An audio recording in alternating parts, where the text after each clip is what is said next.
Orang itu ujian Allah dengan satu ujian. ujian. Kalau dia lulus, maka ujian itu akan dinaikkan kualitasnya. Lulus lagi, dinaikkan lagi. Jadi kalau kemudian kita lulus uji selesai itu enggak.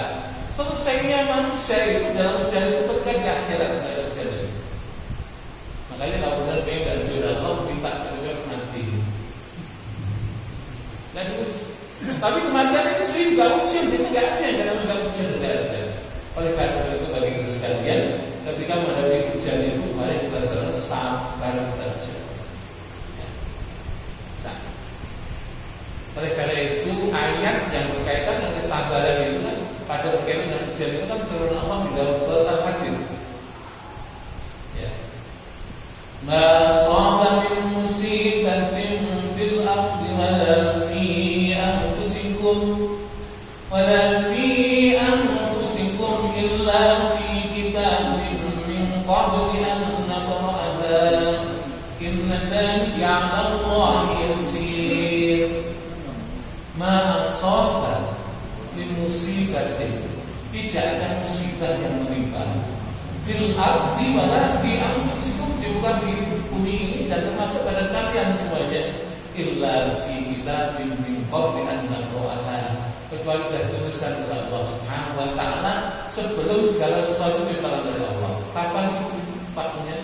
50.000 tahun sebelum matahari itu planet dan diciptakan oleh Allah. Dan sudah tulisannya. Pak Tatang jadi kayak begini, Pak Asep jadi kayak begini, Pak Ridwan kayak begini, Haji Nana kayak semuanya ada. Jadi kalau orang Jawa itu dalam bahasa Jawa katakan manusia itu sak dunia sekedar limoy panggung. Jadi itu giliran. Karena dari mulai lahirnya, rizkinya, jodohnya, matinya sudah dituliskan oleh Allah. Mereka bisa apa manusia, tidak bisa apa-apa. Nah, kata Allah Nabi dari Allah yasir, itu benar yang mudah dari Allah Subhanahu. Untuk apa Allah kata seperti itu? Dikaina ta'saw 'ala ma fatakum wa la tafrahu bima atakum, agar kalian semua tidak terlalu gelisah dengan apa-apa yang luput dari kalian semuanya, dan tidak terlalu gembira dengan apa-apa yang datang pada kalian semuanya. Ini apa? Kalau sesuatu yang luput dari kita ya sedih aja, wah sedih sebentar aja. Kalau kemudian kita dapat kedatangan sesuatu yang benar, senang wajar, tapi sedikit aja. Nah, orang itu benar. Kalau kehilangan sesuatu sedihnya 3 hari 3 malam. Kalau mendapatkan sesuatu gembiranya sampai gila. Ini itu manusia. Maka tak seperti itu. Allah Subhanahu wa taala ya kayak itu kan manusia sebenarnya. Oleh karena itu dunia itu kan hukumnya cuma 2. Dia mendatangi kita pada waktunya dan dia meninggalkan kita pada waktunya. Sehat, dia datang kepada kita pada waktunya. Pada waktunya yang lain dia akan pergi meninggalkan kita sama. Nyawa kita juga kayak begini. Dia datang pada waktunya dan akan meninggalkan kita pada waktunya yang lain. Dan hukumnya 2 lagi. Jadi dunia itu apapun dan siapapun dia itu kalau tidak meninggalkan kita duluan, maka kita akan meninggalkan dia duluan. Enak mana?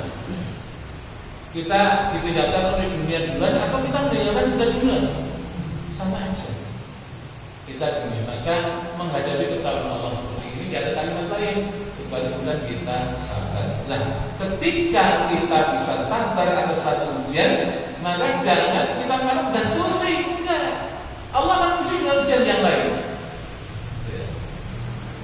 Lulus uji lagi. Kecuali kalau kita diuji, nggak lulus nggak uji lagi. Jadi kalau orang itu hidupnya fine-fine saja, ini masalah sebenarnya.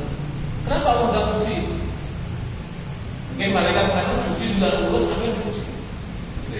Baiklah berkaitan dengan ujian dan kita bahas pada kesempatannya. Sekarang kita bahas pada bab kita pada adalah khalqit tawakkal fi khalqit tawakkal ala Allah Ta'ala, pada bab tawakkal kepada Allah Subhanahu wa taala. Saya baca kalimatnya. Al-muslimu la yara tawakkula ala Allah Ta'ala fi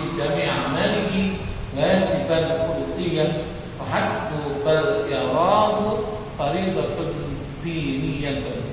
Fayaudu aqidatul Islamiyah fadzalika li amrillah ta'ala bihi fi qawli wa 'ala Allahi fatawakkalu in kuntum mu'minin.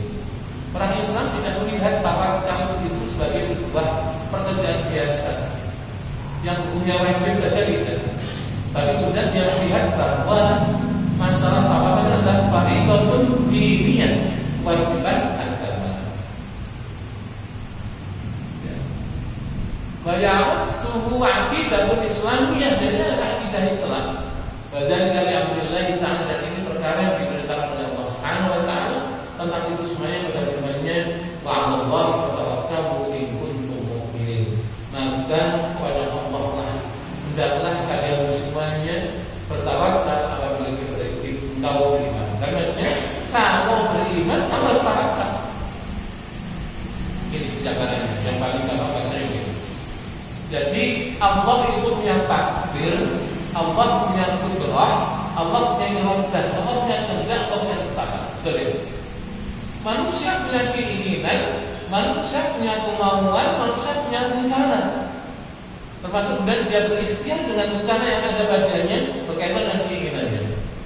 Kira-kira yang jadi ketetapan Allah, maunya Allah atau rencana kita? Rencana Allah yang jadi. Makanya kalau kita memahami berkaitan dengan yang terjadi atas kita, walaupun kemudian kita ada kemauan, ada keinginan, ada rencana, pahami yang terjadi itu iradah Allah. Nah kita gimana? Punya keinginan boleh. Cuma penyikapan terhadap keinginan itu harus benar. Dan disinilah ketidakmampuan manusia berhadapan dengan kemahaperkasaan Allah Subhanahu wa taala. Oleh karena itu, urusannya disinilah wajib orang tawakal. Berserah kepada Allah Subhanahu wa taala. Cuma manusia boleh ikhtiar dengan kemauannya, boleh ikhtiar. Cuma masalah ikhtiar dengan tawakal ini juga terjadi perbedaan dengan para ulama. Tawakal ijma' ulama hukumnya wajib. Artinya berserah diri kepada Allah hukumnya wajib. Nah, tidak ada yang tentang. Cuma kalau ikhtiar ada yang menganggap wajib, ada yang menganggap tidak wajib. Kira-kira kalau bapak pilih yang mana? Pilih yang wajib atau enggak ikhtiar? Wajib atau enggak? Wajib. Ya enggak apa-apa, enggak apa-apa. Pendapatan boleh-boleh saja. Ulama berbeda antara Imam Syafi'i dengan Imam Maliki beda. Padahal Imam Syafi'i itu muridnya Imam Maliki. Pada suatu ketika Imam Syafi'i dengan Imam Malik itu guru dan murid ayat-ayat tentang masalah berkaitan dengan takdir, ayat-ayat. Namanya orang alim. Ayat-ayatnya biasa. Sebagian itu ayat-ayat tentang masalah berkaitan dengan takdir, apa itu dengan ikhtiar wajib atau sunnah. Imam Malik bersekutu sunnah-sunnah, Imam Syafi'i bersekutu wajib, dan tidak ketemu itu. Jadi kalau suatu ayat-ayat itu tidak ketemu juga. Ketika sudah sampai ayat-ayat, maka Imam Syafi'i keluar. Kalau sama gurunya kan begitu, dia keluar dari rumah. Sampai di luar ketemu dengan orang yang mau ke kebun. Kamu mau mana? Saya mau ke kebun. Saya ikut boleh nggak? Boleh, ikut, bantuin saya. Nah, kemudian datang ke kebun itu memakai buah anggur. Imam Syafi'i bantuin. Dan setelah selesai kemudian memakai buah anggur, maka Imam Syafi'i dikasih sama orang yang tadi. Dah ini untuk kamu pulang. Dia bergembira betul. Bukan dikasihnya bukan, tapi ini bahkan mengalahkan argumentasi gurunya. Nah, ini ada bahan yang oleh guru saya. Ya kalau murid kadang-kadang kayak gitu. Padahal sebenarnya murid tidak akan lebih pintar dari gurunya. Ini kuncinya seperti itu. Jadi kalau bapak kalah dengan saya ya wajar. Karena apa? Ya guru. Kayak gini. Jadi ini Imam Syafi'i ini bahan untuk narik guru saya. Betul, sampai rumah anggurnya dicuci, ditaruh di tempatnya, kemudian taruh gurunya, guru silakan guru, ini enak betul, enak silakan guru. Jamin, subhanallah, ini enak betul kata Imam Syafi'i. Gurunya ngambil, cuma keselum belum dimakan. Imam Syafi'i ngomong mulai, nggak sabarnya ngomong, subhanallah, coba kalau saya di rumah saja yang terus, insya Allah nggak mengganggu anggur. Karena saya ikhtiar, maka saya makan buat anggur. Gurunya nggak marah, pesennya orang alim, kan nggak usah marah. Kalau masih guru yang marah itu akan dipertanyakan kealimannya.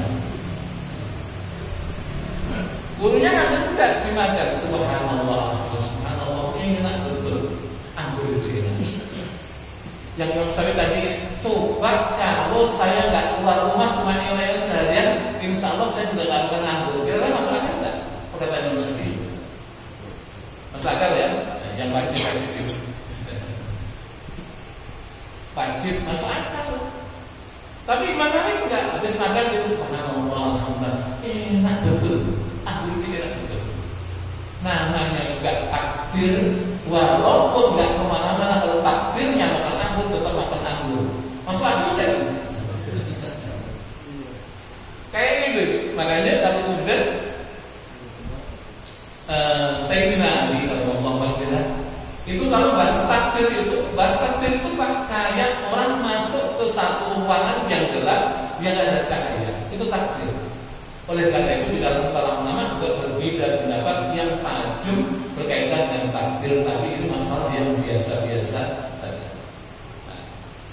Nah, apa itu garis besarnya di sini bahwa berhadapan dengan kekuasaan Allah Subhanahu wa taala itu tadi yang paling enak dan kita berserah diri kepada Allah Subhanahu wa taala yang namanya tawakal. Udah enggak ada kalimat yang lain. Kita mau tanya apa kita ini hamba? Tentang dulu ya, apa sih hamba? Enggak akan bisa menolong kita Allah Subhanahu wa taala. Makanya bagi kita sekarang tawakal. Cuma masalahnya dalam masalah ini antara takdir apa itu tawakal dan ikhtiar. Kira-kira duluan mana? Ikhtiar dulu baru tawakal atau tawakal baru ikhtiar? Ikhtiar. Ya nggak apa-apa lagi mengganggu. Jadi kalau ngaji itu enak ya, jadi kita bisa diskusi dan sebagainya. Menurut Bapak adalah yang benar ada ikhtiar. Kalau kita mau ke kantor atau mau jalan, kita keluar rumah melangkahkan kaki, yang baca apa? Doa juga keluar rumah melangkahkan kaki, doa yang baca apa? Bismillah, tawakkaltu 'ala Allah, la haula wa la quwwata illa billah. Ini tawakal dulu atau izin?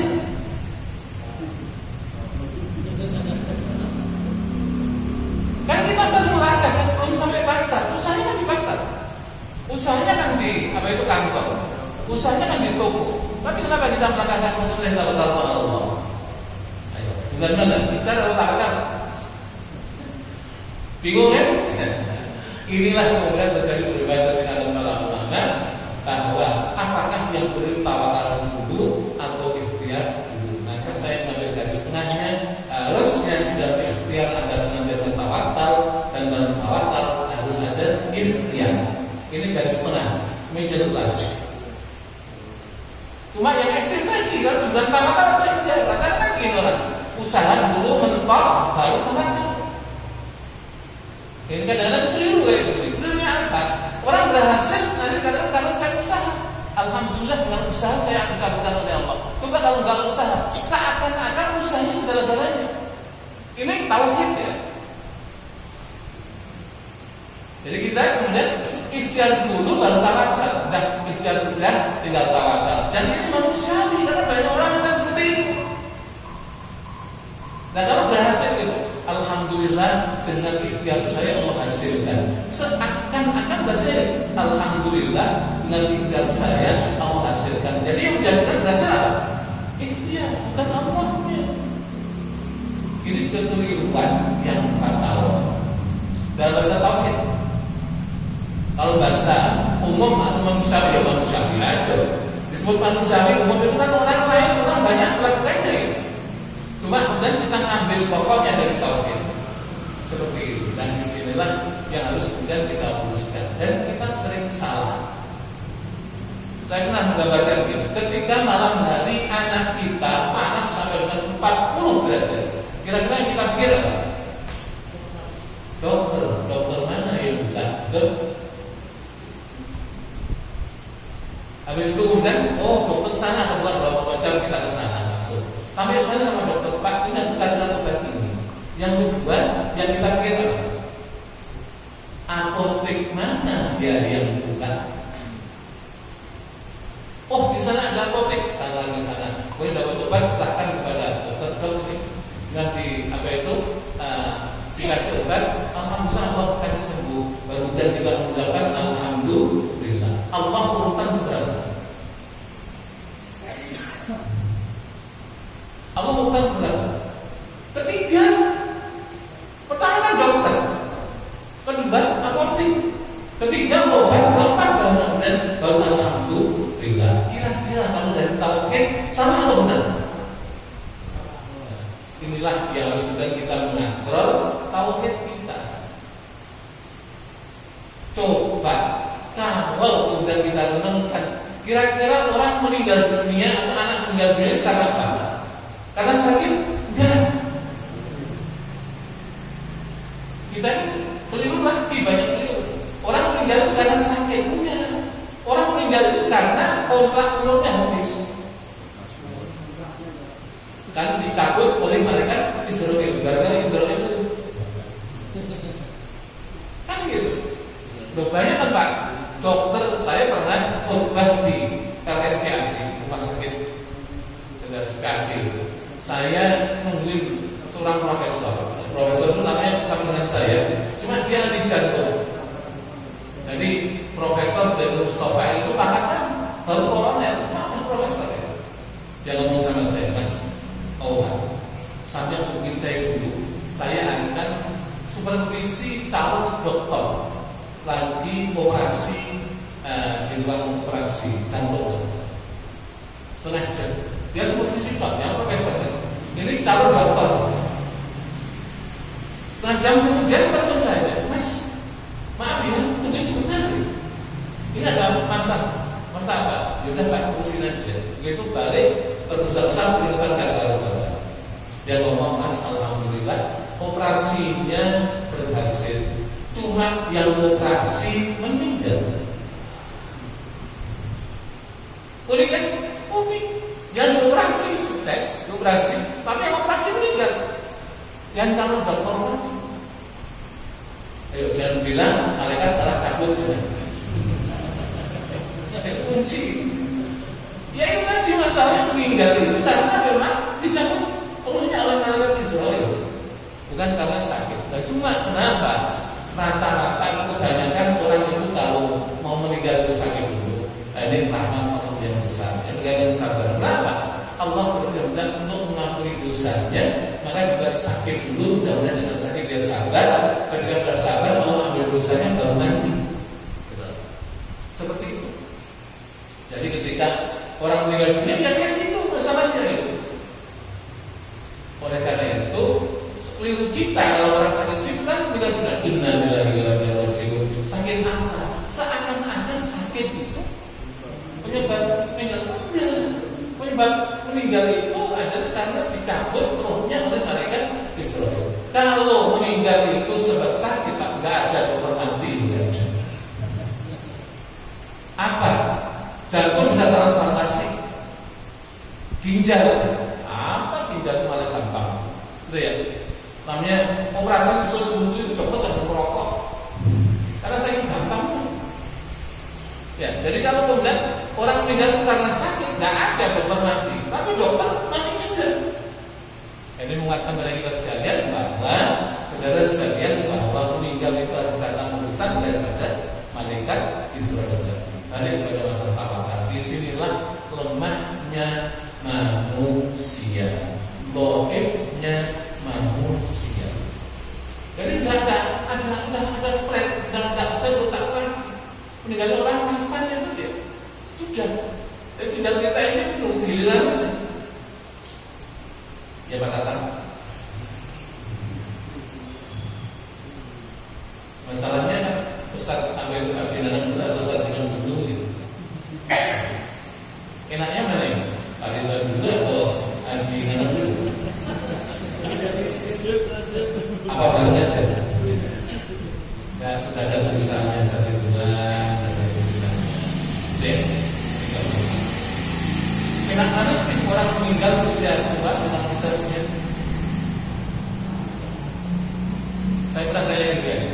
Sudah enak mana kira-kira orang meninggal usianya menunggu 80 atau 90 dengan orang yang 60 tahun? Enak mana kira-kira? Enak mana kok? Bapak Haryono seenaknya muda. Entah apa muda meninggal itu mirip. Dosanya nggak banyak-banyak. Maka orang tua nggak banyak dosanya. Banyak orang tua ada banyak berlaku aja. Maka orang tua itu harus dicium tangan, dihormati. Dosanya banyak.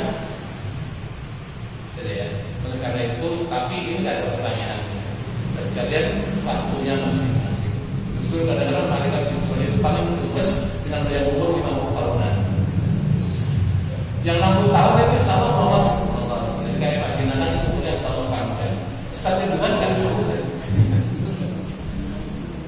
Seperti itu. Balik lagi maka disinilah kemudian tawakal.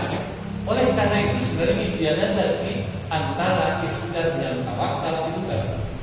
Dalam ikhtiar ada tawakal, di dalam tawakal juga ada ikhtiar. Di dalam tawakal ada ikhtiar, nggak pasif kita. Karena apa? Ikhtiar itu kewajiban insaniah. Tawakal adalah kewajiban ilahiyah. Ya wajibnya manusia, wajib itu tidak harus berencana apa-apa. Wajib itu keharusan. Sebagai sebuah, oleh karena itu usaha itu hukumnya wajib itu kalau orang nggak usaha bisa dosa. Tapi pada hal yang tertentu tidak semuanya. Nah, oleh karena itu kalau kemudian kita itu bekerja itu adalah menjalankan ibadah. Hasilnya seperti apa? Urusan Allah. Sama ketika kita berobat ya ibadah. Hasilnya urusan Allah. Ketika kemudian kita menjalankan sesuatu yang kita inginkan itu ibadah saja. Ya, oleh karena itu ya, apakah wajib atau sunnah yang penting kita jalankan karena namanya ibadah. Hasilnya ada terserah Allah Subhanahu wa taala. Nah, kabar gembiranya siapa yang bertawakal kepada Allah Subhanahu wa taala, Allah akan hasilkan semua keinginannya. Man yatawakkal 'ala Allah fa huwa hasbuh. Siapa yang bertawakal pada Allah, Allah akan cukupi kebutuhannya. Ini janji Allah.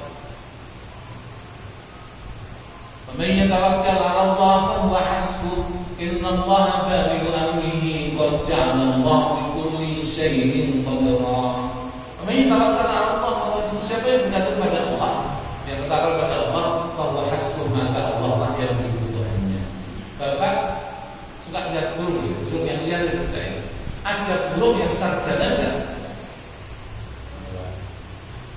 Kalau saya ada burung sarjana, kuliahnya tinggi. Tapi burung-burung itu enggak ada kekurangan. Dia keluar dari sarangnya, ya, dari sangkarnya dalam keadaan lapar, tapi sore balik lagi bawa oleh-oleh untuk anaknya. Tidak pakai sarjana. Itu burung. Tentu manusia akan lebih baik daripada burung. Itu bentuk pencukupan Allah pada makhluknya. Kalau Allah berkata, "Ma min dabbatin fil ardi illa 'ala Allahi rizquha." Wa ma min dabbatin, dan tidak ada satu pun dabbah. Dabbah itu makhluk yang melata. Fil ardi bukan illa 'ala Allahi rizquha, kecuali dari rezeki Allah Subhanahu wa taala kebutuhannya. Jadi di sini antara ikhtiar dengan hasil bahasa yang berbeda. Tidak otomatis ikhtiar menghasilkan hasil, enggak. Makanya proses yang harus kita pahami secara imannya bahwa sesuatu yang terjadi pada manusia itu adalah maunya Allah. Bahwa kemudian kita mengusahakan itu adalah upaya insaniah atau kita insaniah, usaha yang boleh-boleh saja dilakukan oleh orang. Tapi yang terjadi adalah tidak Allah. Ya, dari sinilah kemudian harus memaksa kita sekali untuk selalu bertawakal kepada Allah Subhanahu wa taala. Sedangkan yang kita lakukan apapun namanya dari usaha itu pahami sebagai sebuah ibadah.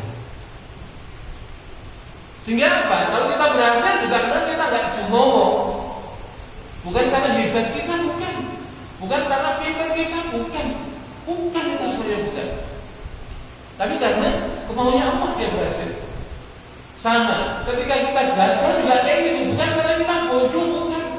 Tapi Allah berkehendak kita tidak atau belum berhasil. Tentu ada hikmahnya. Kenapa orang berhasil, maka orang tidak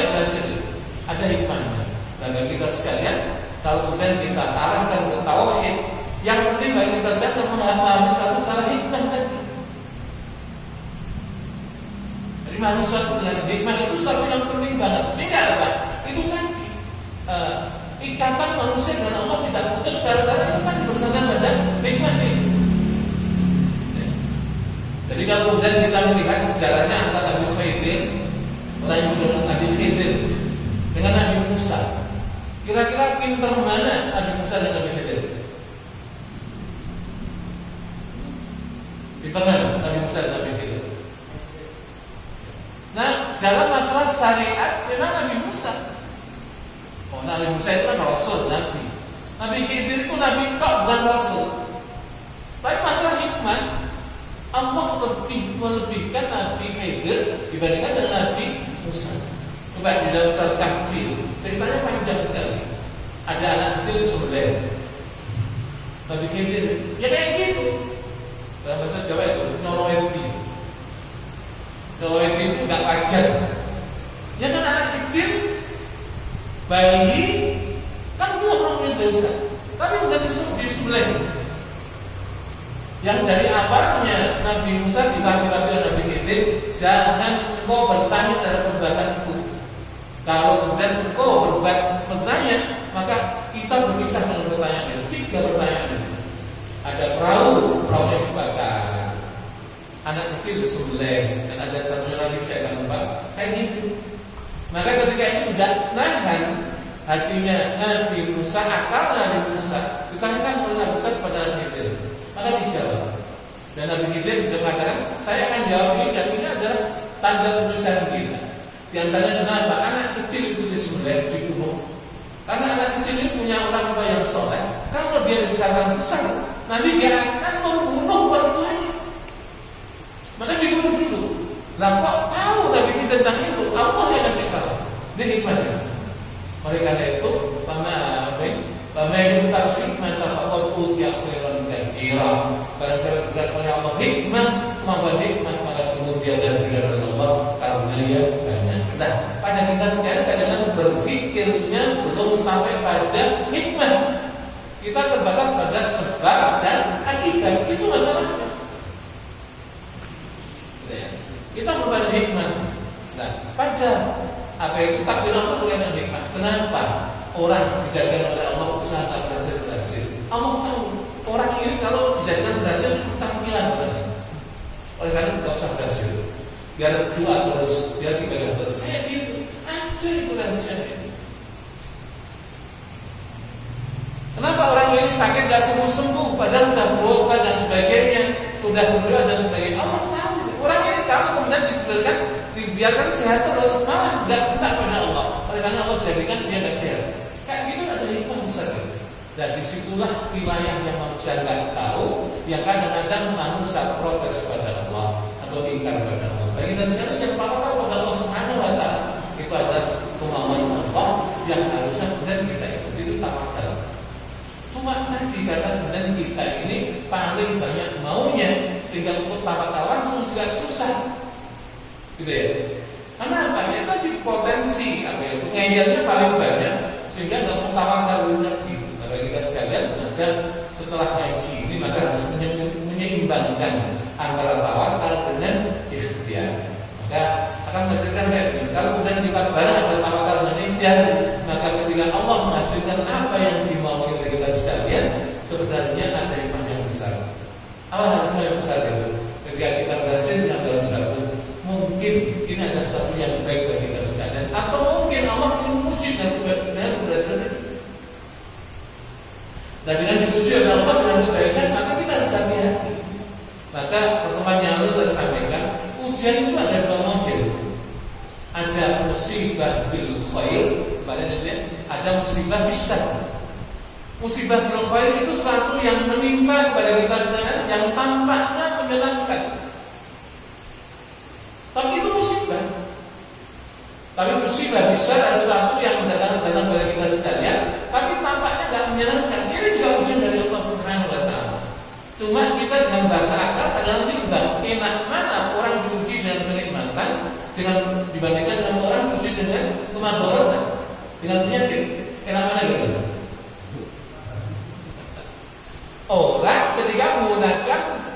akal dan emosinya dengan kenikmatan itu. Cuma masalahnya kalau bapak itu kaya raya dengan triliunan gitu ya, kemudian istrinya 4, rumahnya 4, pabriknya 4, kira-kira jam segini, kira-kira masih sanggup nggak hidup biasa? Jujur. Kemana Pak Jirana? Lagi di Singapura, apa yang penting? Warnanya. Kemana Pak Ridwan? Nggak ada apa itu, nggak ke masjid. Lagi di sana nemuin konsumen. Oleh karena itu ya dimau apa yang terbaik itu kita sadar, itu hikmahnya. Sama. Masalahnya orang itu kadang-kadang berpikirnya kan tadi dengan nafsu. Coba kalau kita dengan iman, maka apapun yang dipaskan oleh Allah bagi kita sesuatu yang terbaik. Karena itu dikasih sehat itu ujian. Maka sebaliknya begini, ketika orang itu dikasih kenikmatan oleh Allah dan tidak bisa menggunakan sebagaimana mestinya, enaknya orang itu dikasih penderitaan. Coba jangan dikatakan mau atau tidak, karena pasti tidak mau. Ketika orang sehat, tapi kesehatannya tidak digunakan untuk ibadah, mending sakit. Orang yang bilang kaya oleh Allah, tapi dengan kaya dia maksiat terus, mending jadikan miskin.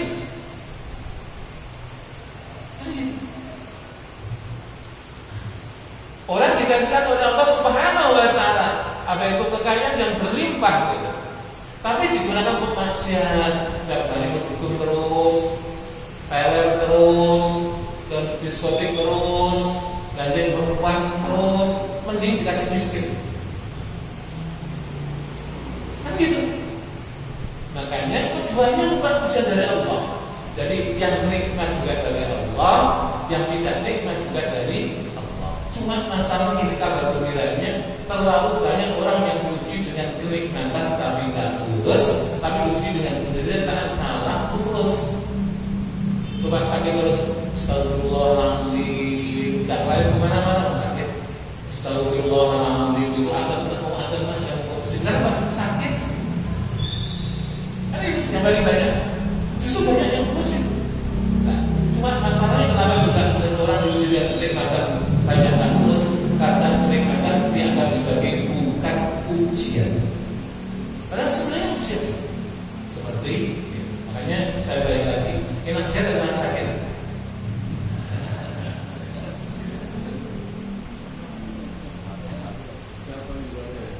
Sehat ketika kita gunakan untuk ibadah. Sama kayak kalau miskin, kaya ketika kekayaan kita gunakan untuk ibadah. Banyak duit, bagus. Lebih bagus ketika kemudian kita gunakan banyak duit untuk ibadah kayak gitu. Jadi pada pemanfaatannya itu seperti apa ini? Makanya tadi berhadapan dengan irodah Allah yang sifatnya seperti itu, berhadapan dengan takdir Allah yang sifatnya seperti itu, maka langkah yang penting bagi kita sekali adalah tawakal kepada Allah. Minta kepada Allah boleh? Boleh. Usaha boleh? Boleh. Seperti itu. Tapi tawakal adalah suatu kemustian keniscayaan yang harus benar kepada kita sekali. Baik, saya potong dulu. Mau bisa, mungkin ada masalah ingin diangkat atau ingin diprotes. Silakan. Mengaji kan begitu, boleh diskusi Pak? Boleh. Ada? Ya silakan. Jadi yang saya sampaikan ini pikir 1 bulan, nanti ketemu lagi biasanya. Jadi saya sampaikan hal untuk dipikir, direnungkan, tidak harus dikonsumsi kan. Katanya Ustaz Zainul antara sakit dan sehat itu sama, sama. Yang beda cuma rasanya dong. Antara kaya dengan miskin sama-sama. Yang beda kan tampilannya dong. Inilah kehidupan. Ini berkaitan dengan keadilan Allah kayak begitu. Jadi sehingga kita nggak bisa ngomong, ya Allah bagaimana adilnya? Kita berlaku nggak dikasih oleh Allah sih itu nggak akan juga dikasih oleh Allah. Kan jadi nyari apa? Sama itu. Sulit.